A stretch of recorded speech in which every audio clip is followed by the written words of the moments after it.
ব্যবসায়িক যে পরিবার, তবে যেটা প্রাথমিকভাবে মনে করা হচ্ছে ব্যবসায় মন্দা, যদিও মন্দার বিষয়টা অনেকেই কোথাও মান্যতা দিতে চাইছে না। যদিও কলকাতা কর্পোরেশনের পক্ষ থেকে জানা যাচ্ছে যে 2023 সালে ট্রেড লাইসেন্স রিনিউ করা হয়নি।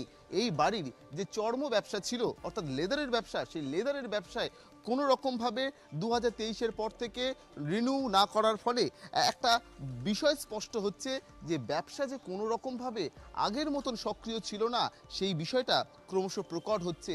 যদিও এই হত্যার নেপথ্যে ময়নাতদন্তের রিপোর্ট অন্যতম গুরুত্বপূর্ণ বিষয় হতে চলেছে। যদিও সেই রিপোর্ট কিছুদিনের মধ্যেই হয়তো আসতে শুরু করবে, তবে ইতিমধ্যে এই বাড়ির অন্যান্য সদস্যরা যেভাবে আত্মহত্যা করেছে, সে আত্মহত্যার নেপথ্যে প্রসূন, প্রণয় এবং তার নাবালকের ছেলের কি জানে, তাদের কি ভূমিকা ছিল, তারা এই বিষয়টা কতটুকু তারা এই বিষয়ে তারা সেই সময় হত্যার সময় বা তারা যখন আত্মহত্যা করছিল সে সময় তাদের ভূমিকা কী ছিল।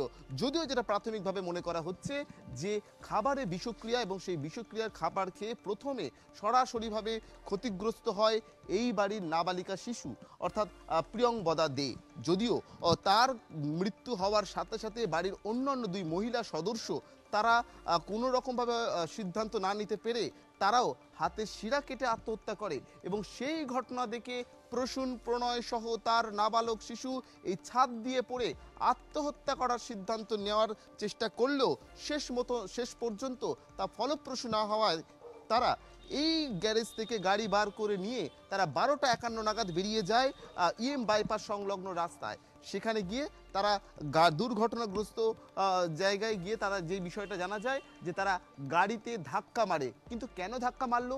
এই জায়গা থেকে সিট বেল্ট লাগিয়ে তারা আত্মহত্যা করতে গিয়েছিল। তাহলে তাদের উদ্দেশ্য কী ছিল?